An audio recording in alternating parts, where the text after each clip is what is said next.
It's the Sean Widmer Podcast. It's a journal by someone that just really doesn't like to write. Today on the podcast, we have got a first ever with a new segment bringing you to the grocery store, my favorite place. We'll talk about that in a little bit. We have something special at the end of the podcast I'm real excited about.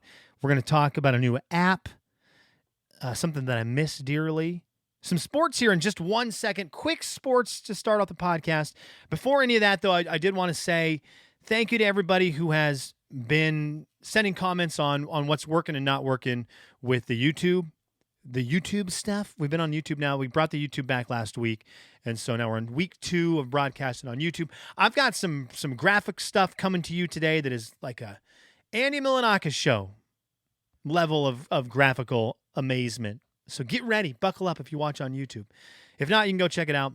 But thanks to the people who have commented on that. If you want to help out at all with that, hit the like button, hit the subscribe button, all that stuff on the YouTube channel. If you listen on the podcast, though, on like Apple or Spotify or whatever, keep doing that. That's a great way to do it as well. It's podcast first. The video portion is just a little extra bonus we're throwing in there right now. But thanks to the people who have made comments on that. So cool weekend coming up for me. Very fun weekend coming up. Not only is it the Super Bowl, go Chiefs. Cannot stand the 49ers in general in life. And I love Taylor Swift. So we got the double whammy there, cheering for the Chiefs. I don't think they're going to win. If I was putting money on the game, I'd bet the 49ers. So if you're looking for gambling advice, I would say the money needs to go on I would say the Niners to cover the 2 points. The video part of this, I got weird hairs coming out of the side of my face where my beard is. Vanity. Am I right? Anyways, I would pick the Niners if I was trying to make money on it, but I would cheer for the Chiefs. But that's not the thing I'm excited for this weekend with sports. It's been a very cool year for me here in Lexington. I've been very spoiled. Back in October, the Seattle Seahawks came to Cincinnati, an hour away from here, just over an hour away, and I got to go to the Seahawks against the Bengals. In November, Eastern Washington men's basketball came out and played the University of Cincinnati. Got to go see that. And now this weekend, the Gonzaga is playing against UK here in Lexington, a Rupp Arena. And get to go to that this weekend. That, of course, not only brings the Zags into town, but I get to see some buddies, which is going to be awesome. Get to see Josh, Barrett, Gray's coming into town for the game. It's going to be really awesome to get to see some friendly faces from home here in my new home. Very excited about that. It's going to be a really cool weekend. If you had asked me earlier in the week, last week, who I thought was going to win the game, I would have said Kentucky's going to come in and win by quite a bit. That would have been what I was saying last week. Kentucky's just, I've watched a lot of Kentucky games. They're really good. They've got a bunch of NBA guys on their team. I know they're the 17th best team in the nation. That's not super duper high, but they're really good. When they're going, they're cooking, and they're at home. I just thought this was going to be a blowout. I have not been super duper impressed with Gonzaga this season. And, of course, Wednesday night happens. And Gonzaga goes out against Portland and makes 15 threes. And everybody's making threes. And they score almost 100 points. And now I'm like, well, Zags by 20. Zags by 20. Here we go. Watch out, Kentucky. The Zags are coming to get you. They're coming to get you. So, yeah, I've convinced myself now Gonzaga's going to win. To the folks who have reached out, and there's been too many, who have said, oh, you're going to be wearing Kentucky gear to the game? What are you talking about? Just because you move doesn't mean your sports loyalties change. Now, I've got my Zags stuff ready to go Saturday. My Zags gear is freshly pressed, cleaned, and ready. And if Gonzaga wins that game on Saturday, oh, Lord, watch out. I'm about to be the most annoying person in the history of downtown Lexington. Man, Zags walk out of Rupp with a win. Oh, your boy's going to be in it. So I'm excited for this weekend. But it's going to be good to see friends. Good to see the Zags.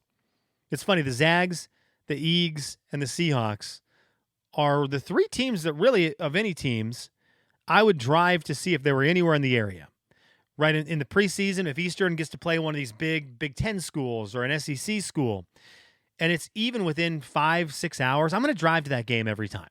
The fact that they were an hour away this year was crazy. But I've just been very spoiled with my favorite teams coming to the area. Excited for this weekend. Okay, we normally do our comments, and we'll continue to do our comments at the end of the podcast. You can go to the website, seanslife.com, S-E-A-N, seanslife.com, and there's a big comment spot there on the webpage. Or if you're listening on Spotify, you can comment on the individual episode, and it can be a comment, a question, something you heard on the podcast you want to react to, maybe a question you have for the podcast, maybe you want to rip the podcast, celebrate the podcast, wonder why I cough all the time. Whatever it may be, you can get those, and we cover those at the end of the podcast. But we have something new today because my good buddy Brandon A. Rose on Instagram, Brandon A. Rose on Twitter, the former host of the Bros, or I guess he's the host of the former podcast known as the Bros Knows podcast. He sent me a voice message today. So we're going to answer a voice message for the first time in podcast history. John Widmer, I actually have a question for the podcast. I'm currently walking into Walmart at 5:34 p.m., as I do probably 3 to 4 nights a week on my way home. How hard was it for you to switch from a everyday go get the meal I need guy to a grocery shopping for the week for the family guy? Because I don't know how I could ever make the switch at this point. I'm 32 years old. This is all I've ever known. I mean, you couldn't have got more close to home than this, B. Rose. When I was 18, I moved out of my house, got married when I was 37. I will take up a little bit of beef with one thing you said. You said the meal you need. No, man, it's the meal you want. That's the beautiful part of the grocery store. So I use the grocery store as my pantry for the majority of my life. The pantry at my actual house, I would put clothes, board games, books, video game storage. It was just a storage spot, and the grocery store was my pantry. It was great because it was almost like a restaurant. Every night you could get to go order something new. And before we get into like the moving on from that, I would put the grocery store, man, 3 to 4 times for Brandon is probably right where I was, probably 4 times a week. It was a place that not only would I go to get my food, but it was like a place of respite, a place I would go to relax, unwind, get my head off things. I loved the grocery store. See the same people that you go to over and over again, and you chat with them, run into other people who are in the store, kind of that social environment. I loved it. In fact, I can probably think of 5 places off the top of my head that I would go to if I was having a rough day, work had been tough, relationship issue, social issue, stress somewhere in my life. I would go to the grocery store would be one of them. I guess this is not as fair. My couch, if I could get on my couch with the remote control, that was a good relaxing place, which, speaking of, I got to use my couch ASAP. Season 2 of Halo just got released. First 2 episodes. Oh. But my couch would have been one of them. Peaceful Valley basketball court. Easy place for me to go clear my head. Northtown Mall. And that's Northtown Mall early 2000s when it was popping off and it was jam-packed. All the way to the late 2010s when it was dying and there was the majority of the stores were empty. I don't care. Northtown Mall was a place I could go walk around, clear my head, relax. And then Moon's Mongolian on Division and Francis. I'd go there and sit down for 40 minutes with my book, watch a show on my phone, and just clear my head. Speaking of Northtown Mall, real quick, speaking of the mall, not enough people do this. I'll throw a recommendation out there for you. Maybe you need to clear your head. Maybe you related with 1 or 2 of those places that you would go to clear your head, to get a little relaxation. And by the way, this is a perfect example for the comments. Let me know for the Monday's podcast. Where would you go? Where's your place you would go? The grocery store for me. What was your grocery store? Where do you go if you just need a break? But not enough people go to the mall just to go to the food court, with the goal to go to the food court. For about a year, maybe 2 of my life, when I lived in North Spokane, I would work at the radio station early in the morning. And on my drive home, I would go to Northtown just for lunch. So I wasn't to go to Barnes & Noble's. My destination was the food court. And I think the majority of people who eat at the food court go shopping. They need a new pair of ripped jeans from the Buckle. They need some more incense from Spencer's. or Hot Topic, and then they realize, oh, I'm kind of hungry. Let me go to the food court. And I think that's how the food court works most of the time. Give it a try. Go to the food court to get lunch. Eat your lunch, and then you'll realize, oh, you know what? I'm kind of feeling tired from all that food. I'm just going to lazily walk around the mall. The mall is fire at that point. The mall is better after you eat a meal and you're just wandering the mall than when you're in the mall with the point to get new bearings for your skateboard. I had about a year of my life where there was a guy named Jason. I'm now just on a rabbit trail.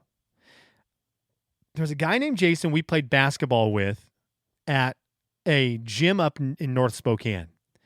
And he worked by Northtown. And I remember we kind of hit it off, and we would get lunch together. This is weird to remember, because we would get lunch together maybe once every 2 weeks at Northtown Mall. And the beauty of going to the food court is you meet someone there, take a date there. You can both get a different kind of food, and everyone's happy that way. But we would eat there, and we did that for like a year, and I probably haven't heard from Jason since we stopped doing that. So there you go. That's kind of weird. Jason, are you alive? Are you out there? Hi. Remember those days? That was fun. You would always eat at that miso place. But yeah, you go to the food court, man. You can get tacos, get the burger from A&W, get that Sbarro slice of pizza.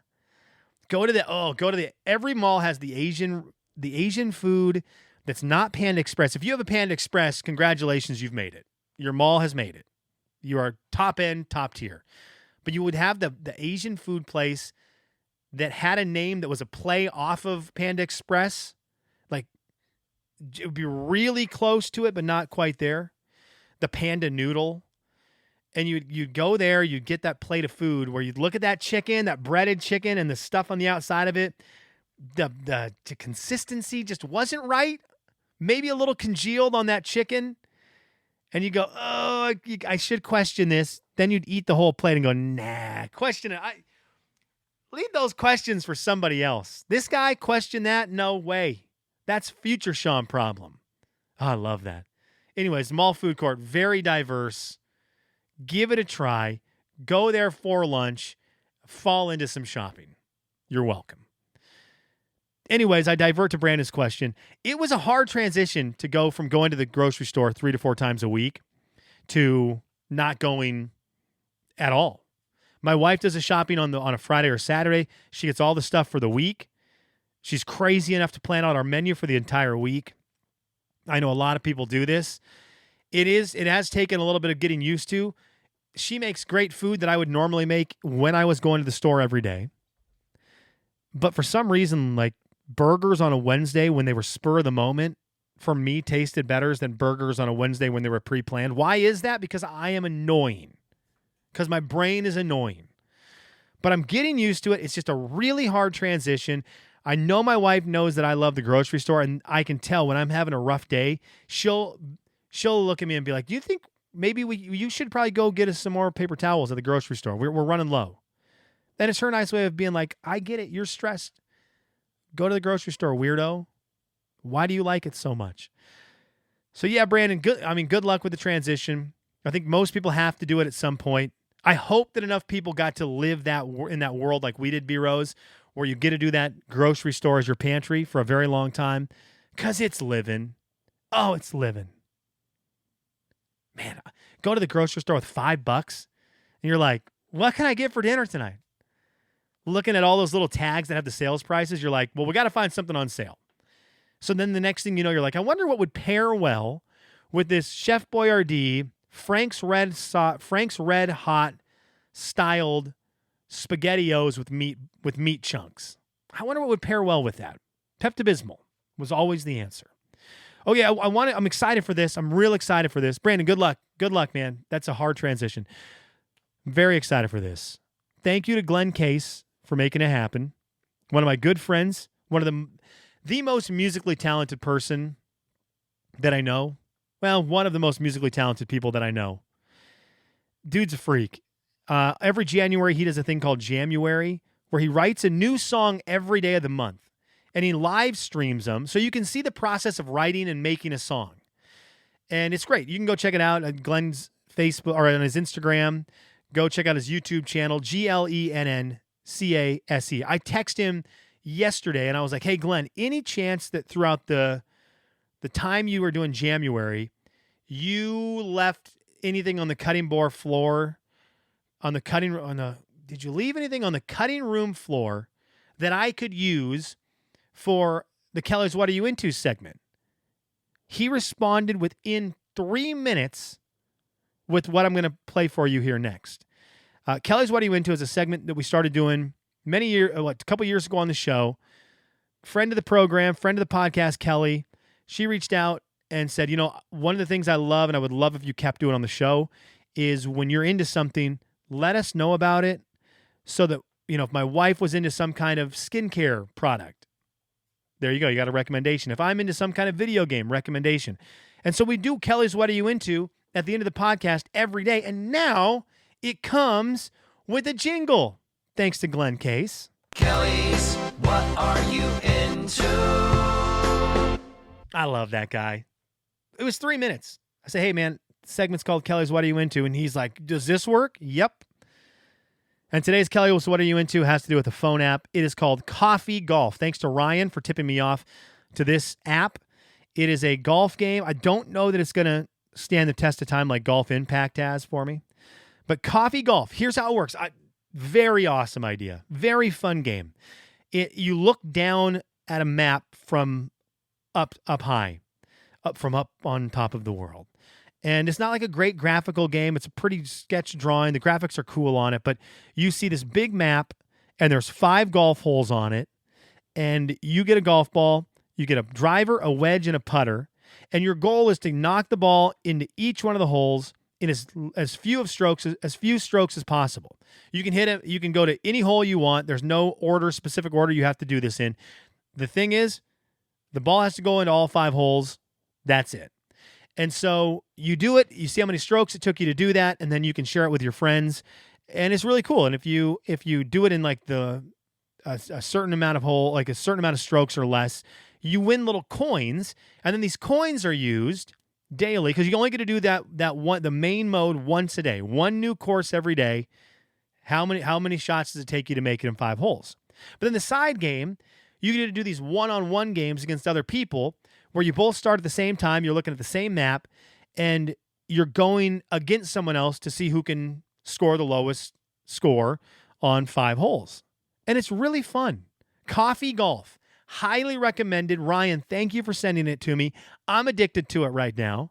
And if you're playing, my handle on it is Bommarooski #. So Bommarooski, hashtag #, Bommarooski # 2089.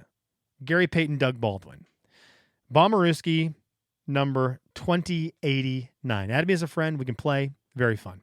Before we get out of here, happy birthday to my father-in-law, Jay. 60th birthday today. Super excited to celebrate him. Tonight, we get to go out to a dinner with him and his friends, and it's going to be really fun. He deserves it. It'll be a great time. It was funny. On Tuesday night, we celebrated him at his house with just the immediate family, and I feel bad. Jay, well, first of all, he's the best. We couldn't have moved to Lexington without him. The fact that he opened his home up to my family for 5 months helped us get situated there, helped us get situated in the new house, moved stuff, helped hang not lights. That was my stress. Helped hang curtains, tons of curtains, helped move stuff around. I mean, we couldn't have done it without him. So, Jay, you're the best. But the other day, we go to his house, and my father-in-law had three girls, and he's a big fisher, hunter. He's a gun guy, car guy, yard guy, project guy, and he had 3 daughters. None of them are into that stuff. So he's like, But I think his whole life he probably knew, you know what, eventually these girls are going to get married, and I'm going to get to have someone in my life that I can talk shop with. Well, that didn't work out because I sure as heck don't know anything about that stuff, and I don't think, Chris and Patrick aren't, if their car breaks down, they're like me. None of us are going to know what's under the hood by any stretch of the imagination. We're all sports guys. We're not gun guys. We're not fishing guys. We're not hunters. So Jay, I always feel bad. He goes to, stores where he's getting stuff for his boat or he's getting stuff for his vehicle. Maybe he's getting some yard stuff. He's got some stuff to work in the yard. He always getting his new guns. And if you've ever worked or been to a boat show or an outdoors show, the amount of swag you can leave with is crazy. It reminded me of the radio station. We'd give out T-shirts, right? You want your brand out there. So he always has T-shirts from whatever gun company he has just bought a gun from. Or if he goes and he buys stuff for a hunting trip, he's always got, a new knapsack with their logo on it. And he gets a lot of hats. So the other day I go to his house and he goes, "Come here," because he knows I'm a hat guy. And he just begrudgingly and sadly and disappointedly, but so kindly, gives me a new hat that he got. Says, I'm reading it right now, Mercury Outboard Motors Sales and Service. So I got the house if you're watching on YouTube. Or I got the hat if you're watching on YouTube. Put the hat on. Because this is the only time I can wear this hat, is right now. If I wore this hat out in public, the first guy who came up to me and goes, "You're a Mercury guy?" Uh-oh. Sure am, because those other brands, those other ones, they're tough. Yeah, big Mercury guy. I love the ones with the propeller on the back. I'm a big back of the boat motor guy. The ones with like the big cap and then the stripes around it. Love me a Mercury. The pull start, golly gee. So I thank you, Jay, for the hat. I will wear it with pride in my house. And maybe if you could get me a couple 3x5 cards with some Mercury facts on it, so that if I am approached by someone in the real world, I know what to say. That'd be great. Thank you. Let's get to the comments. We've got 2 of them today. One from Sharon. Sharon said, "I don't like a lot of milk in my cereal either. More than Anna, but not to the rim." Is she still nauseous? First of all, thank goodness no. We're past the nauseous state of the pregnancy. So that's a real sucky time. There's nothing you can do for her as the husband. I mean, you just say, "Hey, buck up." Yeah, that's great. You can't take the pain. You can't take the nausea away. And it's way worse for her because she's nauseous and it was miserable. I felt terrible for her, but she is through that. Thank goodness. And the pregnancy moves on, but without that part of it being involved. Still, I'm sure not her favorite thing in the world, but at least she's not feeling like she's going to throw up.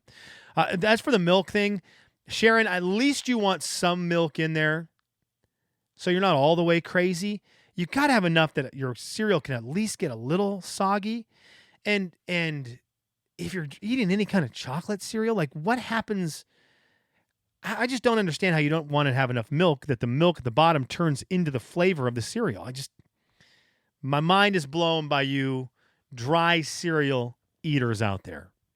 Yvonne sends this one in. The little area off the dining room is a breakfast nook. Hanging lights and putting in outlets is a pain. Did this last fall. Put new outlets outside for Christmas decorations. New lights outside. Yvonne, that's big time. That's big time. The room I'm podcasting in right now, we're going to try to finish this within the next year. My cousin Ryan's coming out. We're going to frame it. I don't know what I'm talking about. We're going to frame it, put walls on it. He said frame it, so I've held on to that so that it sounds like I know what's up. But we got to put outlets in here. So that I don't even know where you start with that or where you end with it. So we'll be doing that. I'm excited to learn about it. Terrified to do it. And then as for the Breakfast Nook, that's right. What a great name. Breakfast Nook that's a great spot. What a cool phrase. All right, thank you, Yvonne. Thank you for sharing, for interacting with the podcast. I appreciate you. Thank you for tuning in today. I hope your weekend goes well. Go Chiefs. Go Zags. Thanks for listening.